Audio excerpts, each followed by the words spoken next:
দে। ও দয়ার মালিক, আমার অবুঝ উম্মতগুলোরে তুমি হেদায়েত দাও, যারা বুঝে না তুমি বুঝাইয়া দাও। ওরে আমি হুজুর যদি জান্নাত পেয়েই ফেলি, তাহলে আবু বকরের মতো বান্দা জান্নাতের টিকিট পাইয়া মৃত্যু পর্যন্ত কান্না করলেন কেন? ওমরের মতো বান্দা জীবন ভর কান্নার আওয়াজ, জান্নাতের টিকিট পাইয়া ওসমান রাদিয়াল্লাহু আনহু হাউমাউ করে কাঁদলেন, জীবনভর কবরে একা থাকবো কেমনে? এগো হালাত যদি এমন হয়, তা আমরা তো মানুষ হই। এমন একজন আল্লাহওয়ালা পাবা না যারা জীবনে কাঁদেন নাই। কান্নাই হলো পুঁজি। বাচ্চার কান্না যখন শুরু হয়, মায়ের কলিজার মধ্যে ঢেউ শুরু হয়ে যায়, সব কর্ম ফালাইয়া বাচ্চার কাছে গিয়া হাজির হয়ে যায়। বাচ্চা চাওয়ার আগে মা সব দেওয়ার জন্য রেডি। নবী কোরআন তেলাওয়াত করে আর বলে, তোমরা রহমানের ইবাদত করো, আল্লাহকে আল্লাহ বলে মানো। মক্কার মুশরিকরা কয়, এই মুহাম্মদ, একবার কও আল্লাহ, একবার কও রহমান, বিষয়টা কি? আসলে কে হক বলো, রহমান কে? একদিন বলো আল্লাহর ইবাদত করো, আর একদিন বলো রহমানের ইবাদত করো। রহমান রহমান যে বলো, রহমানকে একটু বলো, মানির রহমান। এইবার নবী কয় জবাব নিবানি? কয় নিব। আল্লাহ আর রহমান সূরা নাজিল করে বলেন, ও নবী জানায় দেন, আর রহমান আল্লামাল কুরআন খালাকাল ইনসান। রহমান হলেন তিনি, কোরআন শিখাইলেন যিনি, মানুষ বানাইলেন যিনি, তিনি হলেন রহমান। মানুষ বানানোর আগে আল্লাহ কয়, আমি এমন রহমান, কোরআন শিখাইয়া মানুষ বানাইছি। না না, পুরা উল্টা। কেন? আল্লাহ তাআলা, আমরা যে বাস্তবতা দেখি, দুনিয়াতে আসছি আগে, কোরআন শিখছি পরে। আল্লাহ আমাকে আগে বানাইয়া তারপরে কোরআন শিখাইছেন, নাকি আমরা কোরআন শিখে আসছি?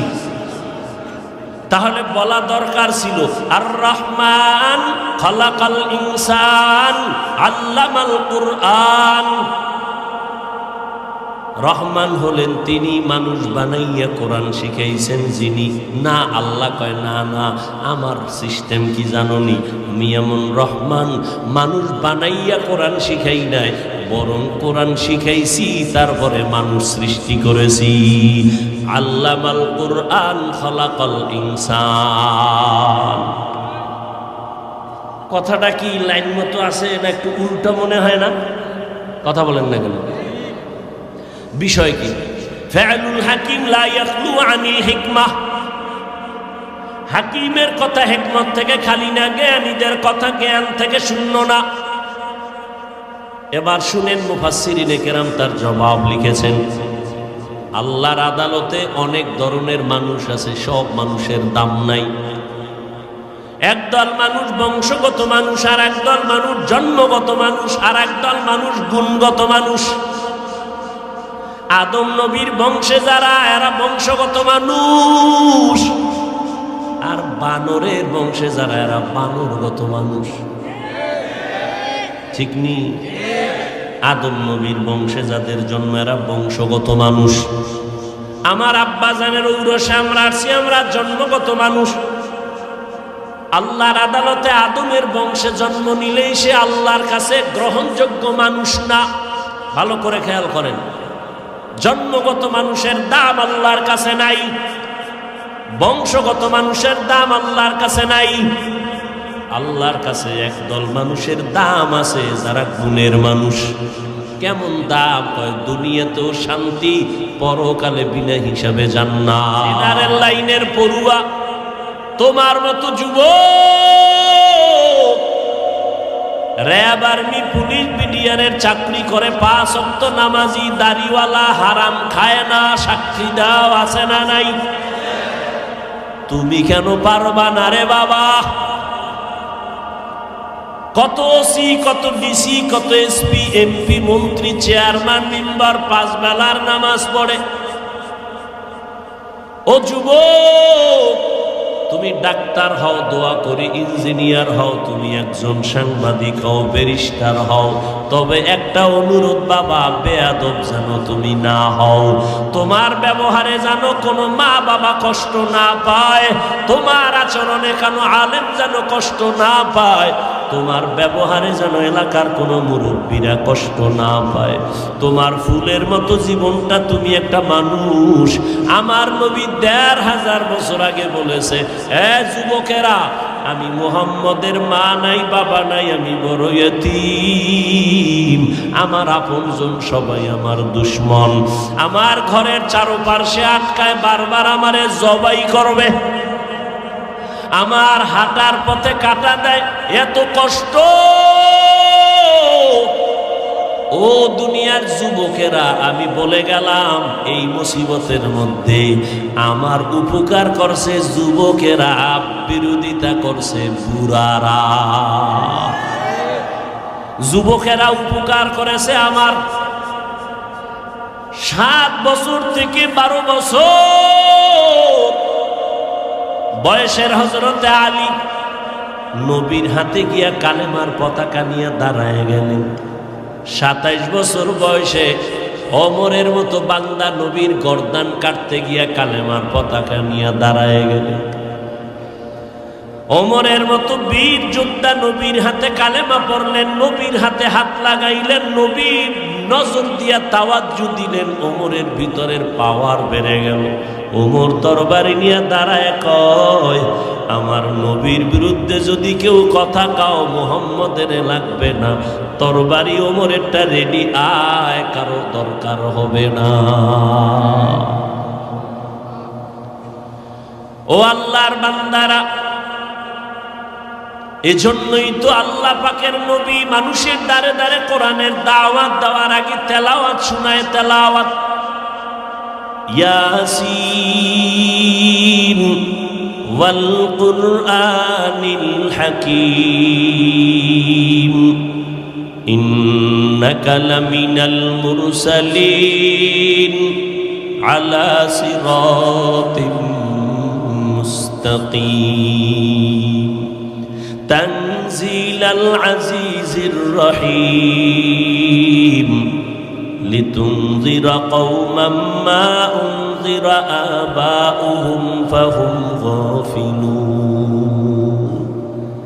দুনিয়াতে কত দামি দামি কিতাব আছে, কোরআনের মতো মজার তেলাওয়াত আর কোথাও পাওয়া যায় না।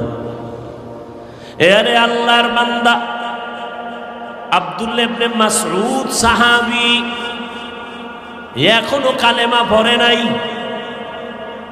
আবু বকর আর নবী রাস্তা দিয়া কোথাও যেন যাইতেছেন, হঠাৎ একটা খালি ময়দানের পার্শ্বে দেখে একটা যুবক অনেকগুলো বকরি নিয়ে রাখালগিরি করতেছে।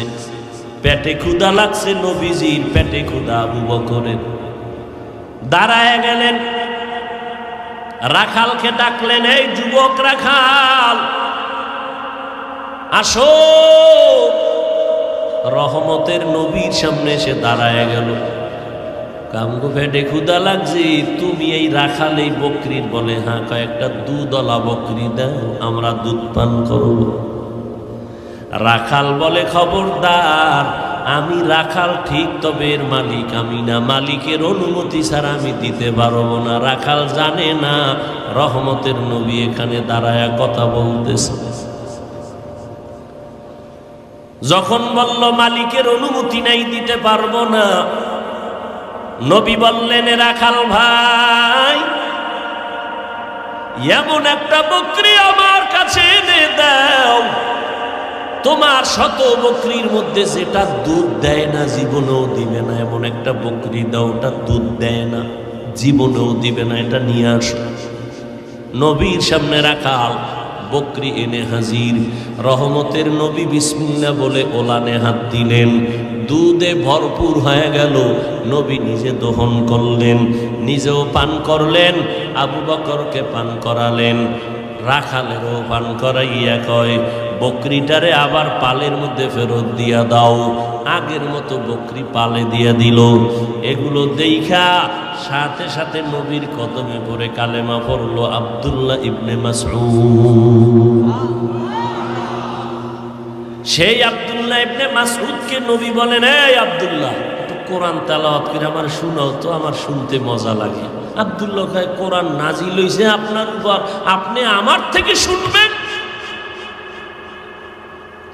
কয়, রে আব্দুল্লাহ ইবনে মাসউদ, নিজে নিজে তেলাওয়াত করার মজা একরকম, আর একজনে পড়বে আমি বইসা শুনবো তার মজা আর এক রকম। তুমি তেলাওয়াত করো, আমি একটু শুনবো, শোনার মধ্যে মজা বেশি। পড়তে গেলে তো নিজের মধ্যে একটা পেরেশানি কাজ করে, ভুল হয়ে গেল।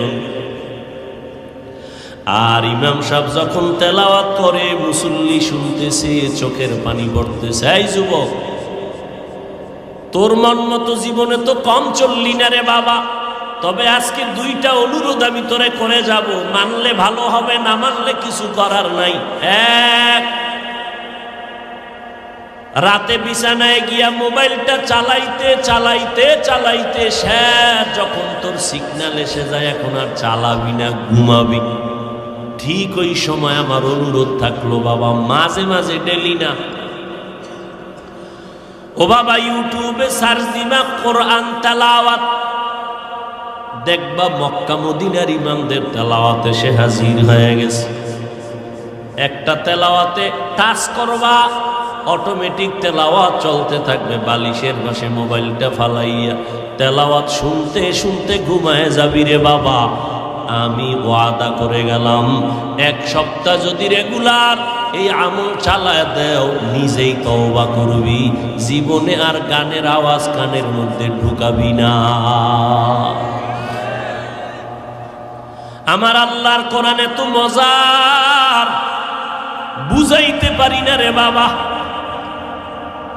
ওই কোরআনটা যদি শিখতে পারতি কতই যে মজারে যুবক। এরপর একদিন যখন আবার তেলাওয়াতের পাশাপাশি তরজমাটা পড়তে দেখতে আরো মজা লাগে। আল কারিআতু মাল কারিআহ ওয়া মা আদরাকা মাল কারিআহ, তরজমাটা বাংলায় পড়, দেখবি কত মজা পাবি রে বাবা। ওয়াইলুল লিকুল্লি হুমাযাতিল লুমাযাহ আল্লাযী জামাআ মালাহু ওয়া আদ্দাদা ইয়াহসাবু আন্না মালাহু আখলাদা। আলহাকুমুত তাকাসুরু হাত্তা যুরতুমুল মাকাবির। ও যুবক, কত বিধর্মীরা কোরআন ধরছে আর কালেমা পড়ছে। ভারতের সন্তান অক্সফোর্ড বিশ্ববিদ্যালয় অর্জন করল, ধনবল মনোবল জনবলের অভাব নাই, সম্মান টাকা পয়সার অভাব নাই। পৃথিবীর সব ধর্মের কিতাবগুলো রিসার্চ করে করে দেখলো ইসলাম ধর্মের একটা সুসংবাদ আছে। ওই বান্দা শিব শক্তি স্বরূপ জি আল্লাহর কোরআন ধরলো, কোনো ভুল আছে কিনা দেখবে। আরবি ভাষার ডক্টরেট ডিগ্রি নেওয়া, কোরআন রিসার্চ করতে গিয়া এই শেষ পর্যন্ত সিদ্ধান্তে উপনীত হলো, কোরআনের ভুল ধরতে গিয়া নিজের ভুল কোরআনের আয়নায় সব হাজির হয়ে গেছে। কালেমা পড়ে মুসলমান হয়েছে। বাংলাদেশেও একবার আসছিল, নাম ছিল ইসলামুল হক। এরশাদ সাহেব যখন আমগো দেশের চেয়ারে তখন আসছিল, ভারতের তদানীন্তন সময় সরকারের চাপে আর থাকতে পারে নাই। আল্লাহর কোরআনের সামনে মাথা নষ্ট, এটা কেমন জাদু লাগানো আমার মাওলার কালাম। যত তেলাওয়াত করি ততই মজা লাগে, যত শুনি ততই মজা লাগে। ওই কোরআনটার তেলাওয়াত শুনিয়া দেখো রে বাবা কেমন মজা লাগবে। আল্লাহর নবী তেলাওয়াত শুনাইতেছে, তেলাওয়াত শুনে শুনে মানুষের অন্তরে কম্পন শুরু হয়। নবী যেই যুগে দুনিয়াতে আসছেন তখন কবিদের যুগ চলছিল, কবিতার আবৃত্তি চলতেছিল, মহাপণ্ডিতের কবিতা। আমার নবীরে এমন কবিতা দিয়া কোরআন পাঠাইলেন, দুনিয়াওয়ালাদের কবিতা মাঝে মাঝে মিলে, মাঝে মাঝে মিলে না। আমার মাওলার দেওয়া রসুলের কাছে কোরআনের কবিতায় কোনো অমিল নেই। আলহামদুলিল্লাহি রাব্বিল আলামিন আর রহমানির রহিম মালিক ইয়াউমিদ্দিন। মিল আছে না নাই? ইযা ওয়াকাআতিল ওয়াকিআহ লাইসা লিওয়াকাআতিহা কাযিবাহ খাফিজাতুর রাফিআ। আল্লাহ মিলাইয়া মিলাইয়া কোরআনের আয়াতগুলো নাজিল করেছেন। লা উকসিমু বিয়াউমিল কিয়ামাহ ওয়া লা উকসিমু বিন-নাফসিল লাওয়ামা। মিলায় মিলায় দিছে। আম্মা ইয়াতাসাআলুন আনিন নাবাইল আযীম আল্লাযী হুম ফীহি মুখতালিফুন। এই ঘুম আসতেছে আপনাদের? ঘুম আছে জীবনের কপালের ঘুম তো মোবাইল খেয়ে ফেলছে। যদি কেউ কয় হুজুর ছেড়ে দেন ঘুমামু, পৃথিবীতে জীবনে কোনো মিশা কইলে একটা কাঁচা মিশা কথা কইল। একটা রাত্র 3টার আগে ঘুমাইবে না, শুধু কাঁচা মিশা কথা বয়ে বয়ে গল্প করবে। আর মোবাইল তো দিয়ে দিছে, আমি হুজুরেও ব্যস্ত, আমনেও ব্যস্ত। আরে মাদ্রাসার ফলাফান মোবাইল চালায়, দইরা ফেলাইলাম মোবাইল চালাস কেন? কসম খাইছে মোডও চালাই না। ধরা খাওয়ার পরে কইলাম মোবাইল আর দেওয়া হবে না, যা। এরপর হুজুর মোবাইল দেন। মোবাইল চালাইলে মাদ্রাসায় পড়ানো যাবে না, মাদ্রাসায় থাকুন না, মোবাইল চালান। হাসেন, এভাবেই কিয়ামত হয়ে যাবে।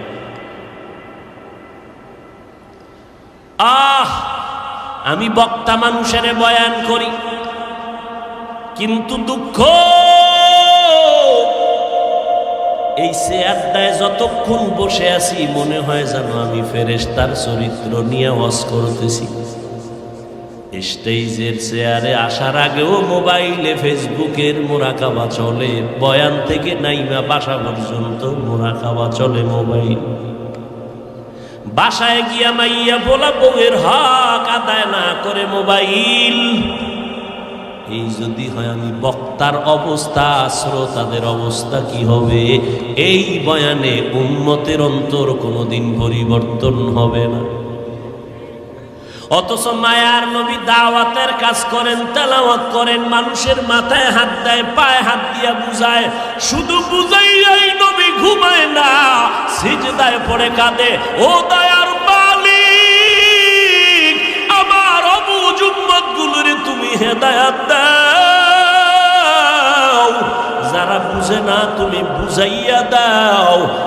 ওরে আমি হুজুর যদি জান্নাত পেয়েই ফেলি, তাহলে আবু বকরের মতো বান্দা জান্নাতের টিকিট পাইয়া মৃত্যু পর্যন্ত কান্না করলেন কেন? ওমরের মতো বান্দা জীবন ভর কান্নার আওয়াজ। জান্নাতের টিকিট পাইয়া ওসমান রাদিয়াল্লাহু আনহু হাউমাউ করে কাঁদলেন জীবনভর, কবরে একা থাকবো কেমনে? এগো হালাত যদি এমন হয়, তা আমরা তো মানুষই। এমন একজন আল্লাহওয়ালা পাবা না যারা জীবনে কাঁদেন নাই। কান্নাই হলো পুঁজি। বাচ্চার কান্না যখন শুরু হয়, মায়ের কলিজার মধ্যে ঢেউ শুরু হয়ে যায়। সব কর্ম ফালাইয়া বাচ্চার কাছে গিয়া হাজির হয়ে যায়। বাচ্চা চাওয়ার আগে মা সব দেওয়ার জন্য রেডি। নবী কোরআন তেলাওয়াত করে আর বলে, তোমরা রহমানের ইবাদত করো, আল্লাহকে আল্লাহ বলে মানো। মক্কার মুশরিকরা কয়, এই মুহাম্মদ, একবার কও আল্লাহ, একবার কও রহমান, বিষয়টা কি? আসলে কে হক বলো, রহমান কে? একদিন বলো আল্লাহর ইবাদত করো, আর একদিন বলো রহমানের ইবাদত করো। রহমান রহমান যে বলো, রহমানকে একটু বলো, মানির রহমান। এইবার নবী কয় জবাব নিবানি? কয় নিব। আল্লাহ আর রহমান সূরা নাজিল করে বলেন, ও নবী জানায় দেন, আর রহমান আল্লামাল কুরআন খালাকাল ইনসান। রহমান হলেন তিনি, কোরআন শিখাইলেন যিনি, মানুষ বানাইলেন যিনি, তিনি হলেন রহমান। মানুষ বানানোর আগে আল্লাহ কয় আমি এমন রহমান, কোরআন শিখাইয়া মানুষ বানাইছি। না না, পুরা উল্টা। কেন? আল্লাহ তাআলা আমরা যে বাস্তবতা দেখি, দুনিয়াতে আসছি আগে, কোরআন শিখছি পরে।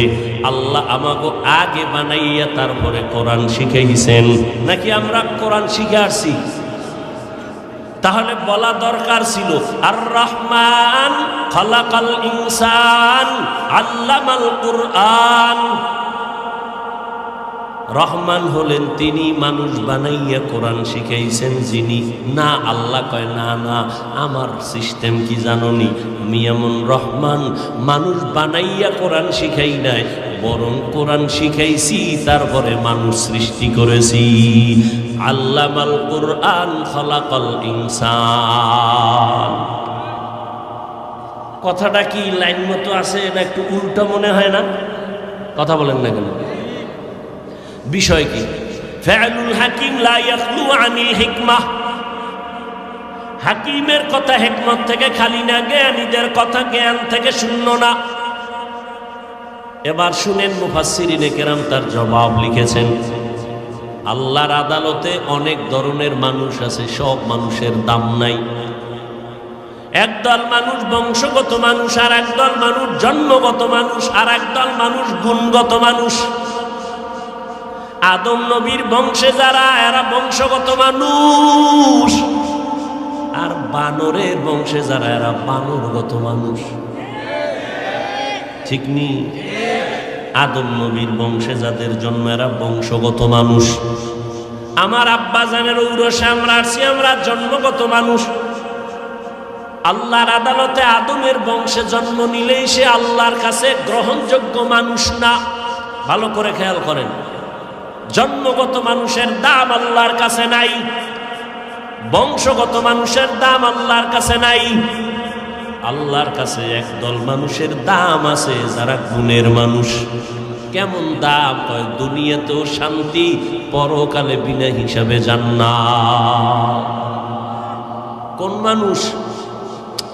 কথা কন না কেন? গুণের মানুষের দাম বেশি। বেশি না তার মানে হলো গুণের মানুষই জান্নাত পাবে, আর কেউ পাবে না। এবার আমরা বুঝার চেষ্টা করি, গুণের মানুষ কাকে বলে? বলে যেই বস্তুটা যেই কাজের জন্য বানানো হয়, ওই কাজটা হলো ওই বস্তুর গুণ। মাইকওয়ালা মাইক বানাইছে আওয়াজ দেওয়ার জন্য, আওয়াজ দেওয়া মাইকের গুণ। বাতিওয়ালা বাতি বানাইছে আলো দেওয়ার জন্য, আলো দেওয়া বাতির গুণ। পাখাওয়ালা পাখা বানাইছে বাতাস দেওয়ার জন্য, বাতাস দেওয়া পাখার গুণ। বুঝেননি? মাইকের গুণ কি? আওয়াজ না দেওয়া। বাতির গুণ কি? পাখার গুণ কি? ঘড়ির গুণ কি? কেমন টাইম দিবে? 6টার সময় কইবে 13টা। ভাইয়েরা আমার, ভালো করে খেয়াল করেন, মাইকওয়ালা বানানোর সময় এটারে বানাইছে যেই কাজের জন্য, এই কাজটা এটার গুণ। বানানোর সময় কি কাজের জন্য বানাইছে? সাউন্ড দেওয়ার জন্য। সাউন্ড দেওয়ায় মাইকের গুণ। যদি মাইক আওয়াজ না দেয়, সবাই লাত্তি মেরে ফালায় দিবে, বলবে এটা গুণের মাইক। বাতি যদি আলো ঠিক মতো না দেয়, সবাই ফেলে দিয়া বলবে এটা গুণের বাতি না। পাখা যদি বাতাস না দেয়, সবাই ফেলে দিয়ে বলবে এটা গুণের পাখা না। এবার বুঝেন, মানুষ আল্লাহ কেন বানাইছেন? কি ঘুমাইতেছেন না? পৌঁছে আইলি ঘুমায়। হ্যাঁ, জান্নাতের বাগান তো একটু ঘুম তো আসবেই। আদম নবীরে জান্নাতে দিছেন, আরে ঘুম। এদিক দিয়ে তুফান হয়ে যাইতেছে, আদম নবীর খবর নেই। নিজের শরীর থেকে সার্জারি করতেছে আল্লাহ নিজে। আদমের ঘুম আর ঘুম, খবরই নেই। একদিকে আড্ডি মাওলায় লইয়া হাওয়ারে বানাইয়া লাইছে, খবর নেই। আরে ঘুম। ঘুম থেকে উঠে দেখে অচেনা এক সুন্দরী রূপসী বিশ্ব সুন্দরী বসে আছে। অন্তর খালি যায় যায় যায়। ফেরেশতারা কয় সাবধান, কই যাও? অচেনা মানুষটাকে জিজ্ঞাসা করে তুমি কে? কয় আমি এক নারী। তুমি এনে হঠাৎ করে কইতো নাই? কয় আমারে তোমার শান্তির জন্য আল্লাহ বানাইছে। মহিলারা আসেনি? এরে আম্মা জানেরা, ভালো করে বুঝেন, আল্লাহ আপনাদের বানানোর একমাত্র কারণ হলো আপনার মাধ্যমে পুরুষের শান্তির জিন্দেগি উপহার পাবে। ফেরেশতারা কয় এমনে যাওয়া যাবে না, বৈধতার সাথে যাও। কয় কেমনে? কয় বিয়া হবে, মোহর হবে। বিয়া কে পড়াইবেন? বলে আমার আল্লাহ। বিয়ায় সাক্ষী লাগেনি না? জিবাগল্লিতে সব সাইজ। সাক্ষী কে হবে? যেই বিয়া পড়াবেন আমার আল্লাহ, ওই বিয়ার সাক্ষী হবে আর সে আজিম যারা মাথায় লইয়া দাঁড়ানো আছে সেই ফেরেশতা। মোহর লাগবে নি? কেউ কি সুবিধাবাদী রাখা মোহর মাপ লইয়া লাইছে। ধান্দাবাজ কোথাকার, কোন জায়গায় মোহর মাপ না, এটা মিথ্যা কথা। আর ধরে আতে বিয়াতে বাপের নাম নাই সানগাজির বে, কামাই নেই 10 টাকা, মোহর ধরছে 3,49,000, 13 টাকা 14 পয়সা। আছে না নেই? সব জায়গায় ধান্দাবাজ। এরপরে 50,000 টাকা উসব, এই একটা আর এক মিশা কথা। পুরা বিয়াটা যদি মিথ্যার দ্বারা সাজায়, এই সংসারে শান্তি হবে কিভাবে? ওদিক দিয়ে মাইয়া বিয়ে করতে গিয়ে 13 জনে গেছে দেখতে, বন্ধু বন্ধু বান্ধব সব লইয়া। বিয়ে করবে একজনে, দেখতে গেছে 13 জনে। এরপরে ভিতরে ভিতরে কন্টাক্ট, বিদেশের ভিসা। বুঝেন না? তোমার বাড়ির মাইয়া নিমু, বিদেশে যাওয়ার ভিসা দিবানি। তুমি বউ বিয়া কইরা বিদেশ যদি যাও ভিসা লইয়া, বউ পাহারা দিবে কে? আমার ছোট ভাই আছে। কি বানায় কইতেছি? আকাম চলে না?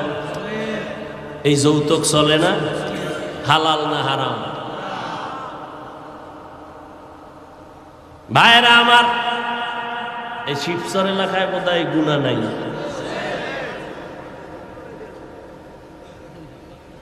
কি যৌতুক নেব? আল্লাহ সবাইকে হেদায়াত দান করে। যুবকেরা, মাওলায় 2টা হাত দিয়েছে। রক্ত যদি পবিত্র থাকে, ওয়াদা কর নিজের পায়ে দাঁড়াইয়া কামাই কইরা চিৎকার দিয়া বলবি, শ্বশুরের গোষ্ঠীরা আমারটা খাবি, আমি খাওয়াবো। কোনোদিন ফকিন্নির মতো শ্বশুর বাড়ি থেকে ভিক্ষা নিব না। আর যদি ওই পায়খানা খাওয়ার চিন্তাই করো, তাহলে বিয়ার আগের দিন হাতের কবজা কাইটা ফালায় কবি, আমি পুরুষ নামের কলঙ্ক। তুই কাপুরুষ। আল্লাহ হেদায়াত দান করেন। কি কথার মধ্যে দিয়ে হেন আইলাম খবর নেই। আম্মা জান হাওয়া আলাইহিস সালাম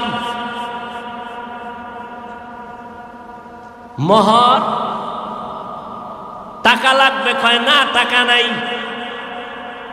ফেরেশতারা আল্লাহর অর্ডার পায়, কয় মোহর হলো। শেষ যুগে একজন নবী আসবেন, মুহাম্মদ বলেন,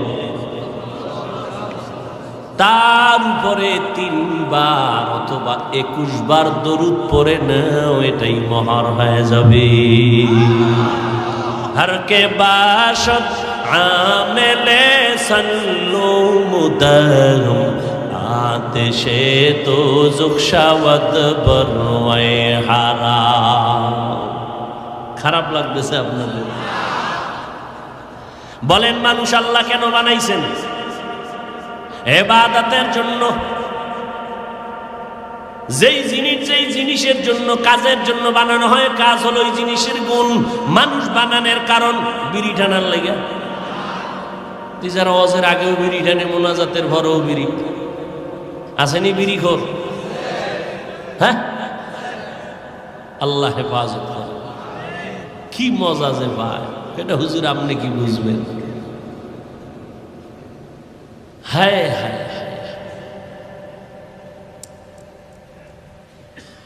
আল্লাহ বলেন আমি মানুষ কেন বানাইলাম?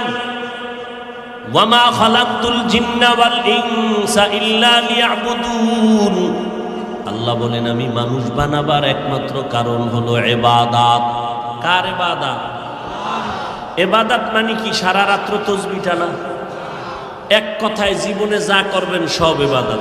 এই ছেলে মেয়েরা স্কুলে পড়ো ইবাদত, কলেজে পড়ো ইবাদত, ডাক্তারি পড়ো ইবাদত, চাকরি করো ইবাদত, ব্যবসা করো ইবাদত, ঘুমাইয়া থাকবা তাও হবে ইবাদত। যদি আমার আল্লাহর জন্য হয়, নবীর তরিকায় হয়, নবীর তরিকায় ঘুমাইলেও ইবাদত। আর নবীর তরিকা বাদ দিয়া নামাজ পড়লেও গুনাহ। নবীর তরিকা বাদ দিয়া নামাজ কেমনে? আল্লাহু আকবার। এবার আলহামদুলিল্লাহ সূরা বাদ দিয়া দরুদ শরীফটা আগে পড়ে লাইছে, যেটা বইয়ে পড়তো। নবীর আশেক তো এজন্য আগে দরুদ পড়ে লাইছে। হবে? বলেন। মাগরিবের ফরজ নামাজ কয় রাকাত? 3 রাকাত নামাজে দাঁড়াইয়া আল্লাহর বান্দা চিন্তা করে ফেললো, আরে 2টা সেজদা মাওলারে বাড়াইয়া দিলে মাওলায় খুশি না হইয়া যাবে, তাহলে আর বেজোর 3 রাকাত পরে লাভ কি? আর 1 রাকাত বাড়ায়া 2টা সেজদা মাওলারে দেই, মাওলায় খুশি হয়ে যাবে, 4 রাকাত জোর হয়ে যাবে। মাগরিবের 3-এর 4 বানায় সেজদা 2টা বাড়ায় দিছে আল্লাহরে খুশি করার জন্য। জানা থাকলে বলবেন নামাজটা হবে নি। কেন? নবীর তরিকায় নাই। নবীর তরিকা বাদ দিয়া সেজদা দিলেও গুনাহ হবে। আর নবীর তরিকায় খানা খাবেন সওয়াব, বাথরুমে যাবেন সওয়াব, নবীর তরিকায় যত আমল করবেন সওয়াব। নবীর তরিকায় নামাজ পড়লে যেমন ইবাদত, নামাজ পড়বেন না তাও ইবাদত। সূর্য যখন উঠবে তখন নামাজ পড়া ইবাদত। হ্যাঁ, রোজা রাখা এটা ইবাদত, রোজা না রাখাটাও ইবাদত। নবীর তরিকায় যদি কেউ ঈদের দিন রোজা রাখে সওয়াব হবে না। আল্লাহ মানুষ বানাইছেন ইবাদতের জন্য। ইবাদত করাই হলো মানুষের গুণ। মানুষের গুণ কি? এখন ইবাদতটা করবেন কেমনে? নিয়ম জানা লাগবে। নিয়ম জানানোর জন্যই হলো কোরআনুল কারীম। কোরআন শিখার জন্য আছে উলামায়ে কেরাম। কেরাম থেকে কোরআন শিখবেন, কোরআন শিখা ইবাদত করবেন, গুণের মানুষ হবেন, বিনা হিসাবে জান্নাতে যাবেন। এই দিকে ইঙ্গিত করে আল্লাহ বলেন আর রহমান আল্লামাল কুরআন খালাকাল ইনসান। যারা কোরআন শিখা ইবাদত করবা, গুণের মানুষ হবা, আমি আল্লাহ তাদেরকে মানুষ বলে জান্নাত দিয়ে দিব। এই দিকে ইঙ্গিত করে আল্লাহ কয় আমি আগে কোরআন শিখাইছি, পরে গুণের মানুষ বানাইছি। কোরআনের মাধ্যমে ইবাদত করো। ও যুবকেরা, ও বৃদ্ধ বাবাজিরা, ও পর্দার আড়ালের আম্মা জানেরা, আপনাদের এত মর্যাদা, এত সম্মান। আপনারা নবীদের মা, সাহাবায়ে কেরামের মায়ের মতো মা। আপনারা আয়েশা রাদিয়াল্লাহু আনহার মতো নারী, আপনারা খাদিজা রাদিয়াল্লাহু আনহার মতো নারী, ফাতেমা রাদিয়াল্লাহু আনহার মতো নারী। আপনাদের এত মর্যাদা। মারিয়াম আলাইহিস সালামের মতো আপনাদের সম্মান। মারিয়াম আলাইহিস সালামের এত সম্মান। নবী হাদিসে বলেন কিয়ামতের ময়দানে জান্নাতের 8টা দরজা খুলিয়া 4টা মহিলাকে বারবার ডাকবে, আসো জান্নাতের মধ্যে আসো। কোনো হিসাব নাই, কোনো নিকাশ নাই। কিসের সূর্যের গরম, কিসের জমিনের গরম, কিসের জাহান্নাম। জান্নাতের 8টা দরজা দিয়া ফেরেশতারা ডাকবে কয়জন মহিলাকে? 4 জন মহিলাকে ডাকবে। ওদের কোনো হিসাব নাই। আল্লাহর ফেরেশতারা ডাকবে, আসো জান্নাতের বিছানা রেডি। এর মধ্যে 4 জনের 1 নাম্বার মারিয়াম আলাইহিস সালাম, ঈসা নবীর আম্মা জান। আল্লাহ তারে ডাকবেন ফেরেশতার মাধ্যমে। দ্বিতীয় ফাতেমা রাদিয়াল্লাহু আনহা, তৃতীয় হবে খাদিজা রাদিয়াল্লাহু আনহা, চতুর্থ হবে ফেরাউনের স্ত্রী আসিয়াকে ডাকবে, আসো জান্নাতের বাগান খোলা হয়ে গেছে। এরে আম্মা জানেরা, এই দুনিয়াতে আপনাদের থেকেই তো ভালো সন্তান। এখানে কয়জনের জানি ভাগরে দিলাম? এখানে দিছি না কই দিছি? ও আর এক জায়গায় দিলাম, এই মাদ্রাসা থেকে কত ছাত্র হাফেজে কোরআন হয়ে গেল। এরে আম্মা জান, এই দুনিয়াতে যত ভালো ভালো সন্তান দেখতেছি সব হলো মা ভালো, এজন্য সন্তান ভালো। আল্লাহর কসম করে বলে গেলাম, ওসি সাহেবের ব্যবহার ভালো, এসপি সাহেবের ব্যবহার ভালো, চেয়ারম্যান সাহেবের ব্যবহার ভালো। খোদার কসম, এগুলো তাদের ব্যক্তিগত বাহাদুরি না, সব হলো মায়ের অবদান। মা ভালো, এই জন্য সন্তানের আদর্শ ভালো। এরে আম্মা জানেরা, সন্তানটাকে ডাক্তার বানাবেন আলহামদুলিল্লাহ, ইঞ্জিনিয়ার বানাবেন আলহামদুলিল্লাহ, তবে আপনার আদর্শ দিয়া সন্তানকে তৈরি করতে হবে। বাবার আদর্শ নয়। মায়ের কাছে সন্তান সময় কাটায় বেশি, মাকে ফলো করে চলে বেশি। এরে আম্মা জানেরা, একটা ভালো সন্তানের মা হইয়া কবরে যাবেন, স্বামীর মাল হেফাজত করবেন, নিজে পর্দা রক্ষা করে সতীত্ব বজায় রেখে চলবেন, নিজের ইজ্জতকে নষ্ট করবেন না, খারাপ সন্তান রেখে যাবেন না। যেই সন্তানের বরদোয়াটা আপনি মায়ের কাছে গিয়া পড়বে। ওরে আম্মা জান, ও পর্দার আড়ালের মা বোনেরা, এখনো সময় আছে, তওবা করে নেন, ইবাদতের মুসাল্লায় দাঁড়ান। আপনার মতো কত মা এই এলাকায় এখনো তালাশ করলে পাওয়া যাবে, 5 বেলার নামাজ পড়ে, তাহাজ্জুদ পড়ে, পর্দা রক্ষা করে চলে। ও আম্মা জানেরা, আপনারা কেন পারবেন না? মনে কি চায় না একজন আলেমের মা হইয়া কবরে যাবেন, আদর্শ সন্তানের মা হইয়া কবরে যাবেন? আপনার সন্তানের সবাই দোয়া করবে, ওলামায়ে কেরাম দোয়া করবে, মুরব্বীরা দোয়া করবে, এলাকার সবাই কলিজা দিয়ে দোয়া করবে, সন্তান ভালো। আপনি মা এই দোয়ার অংশ পেতে থাকবেন। আপনি এমন সন্তান যদি বানাইতে চান, আপনাকে আদর্শওয়ালা হতে হবে, নামাজি হতে হবে, স্বামীর আনুগত্য করতে হবে, আল্লাহর মুহাব্বত নিয়ে নবীর তরিকায় চলতে হবে। ও যুবকেরা, এখন থেকে তৈরি হয়ে যাও। জীবনে অন্যায় তো কম করো নাই, মনে চাইছে অন্যায় করেছো, কেউ বাধা দিলেও তুমি থামো নাই। আজকে থেকে অন্তরকে দুর্বল করে আল্লাহর কাছে তওবা করো। মরিয়া গেলে যাবা, কোনোদিন নামাজ ছাড়বা না, বেপরদায় চলবা না, দাড়ি কাটবা না, মা বাবার সাথে খারাপ ব্যবহার করবা না, ওলামায়ে কেরামের বিরোধিতা করে গুনাহগার হবা না, নবীর তরিকা নিয়ে চলবা। ও আল্লাহর বান্দারা, এখনো যদি তওবা করো, আমার আল্লাহ এত বড় দয়াময়, 1 সেকেন্ডের তওবার বিনিময়ে জীবনের গুনাহ আল্লাহ মাফ করে দিবেন। তওবার নিয়ত সবার কপালে হবে না। শুরুতেই বলেছিলাম, আবু জাহাল 13টা বছর নবীকে দেখলো, বয়ান শুনলো, কালেমা নসিবে আসলো না। এই জমিনে কিছু আবু জাহালের বন্ধু শক্ত পাথরওয়ালা অন্তর নিয়ে থাকবে, হাজারো বয়ানে তাদের দিলটা নরম হবে না, কালেমা তারা পড়বে না, বরং বাইরে গিয়া গিয়া আলেমদের বিরোধিতা করবে। আর একদল আল্লাহর বান্দা ওমরের মতো মেজাজ নিয়ে চলবে। ওয়াজের প্যান্ডেলে আইসা হঠাৎ গুনার কথার মরণের কথা যখন স্মরণ হবে, তওবা করিয়া বিদায় হয়ে যাবে, আর গুনাহ করবে না বলিয়া। ও যুবকেরা, আল্লাহর কাছে মাথা নত করে তওবা করো। ডাক্তার হও তো আদর্শওয়ালা হইও, ইঞ্জিনিয়ার হও তো আদর্শওয়ালা ইঞ্জিনিয়ার হইও।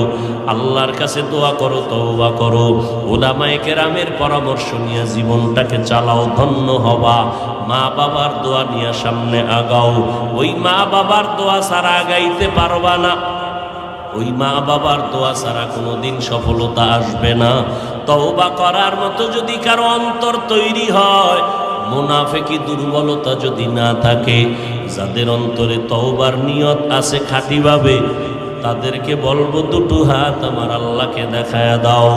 আয় আল্লাহ, আমাদের হাতগুলো কবুল করে নেন, তওবা কবুল করে নেন, তওবার উপরে মজবুত হইয়া চলার মতো তৌফিক দান করেন। আমিন।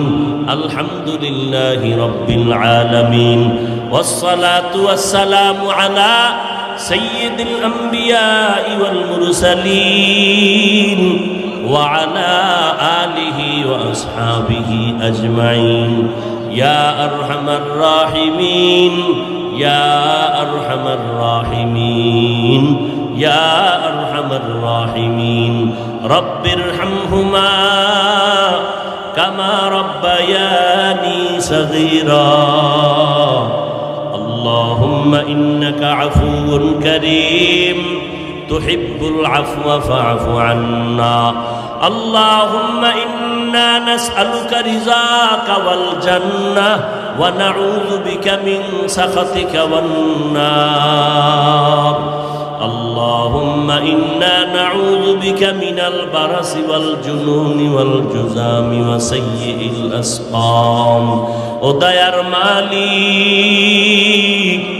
কত উলামায়ে কেরামরা হাত তুলেছেন আয় আল্লাহ কত মুরব্বী কত হাজী সাহেব কত ব্যবসায়ী চাকরিজীবী আমার কলিজার যুবক ছাত্র ভাই পর্দার আড়ালে কত মা বোনেরা আয় আল্লাহ মেহেরবানি করে আমাদের মাফ করে দেন গুনাহমুক্ত জীবন দান করেন আয় আল্লাহ মাহফিল কবুল করে নেন আয়োজনকারী সহযোগিতাকারীদের কবুল করে নেন আয় আল্লাহ সারা দুনিয়াবাসীকে মাফ করে দেন আয় আল্লাহ প্রবাসে যারা আছে আমার ভাই বোনেরা সবাইকে হেফাজত করেন আয় আল্লাহ সবার কামাই রুজিতে হালাল ভাবে ব্যবসা চাকরিতে বরকত বাড়ায় দেন হারাম থেকে হেফাজত করেন আয় আল্লাহ পর্দার আড়ালের মা বোনদের আবেদা বানায় দেন সন্তানগুলো নেককার বানায় দেন আয় আল্লাহ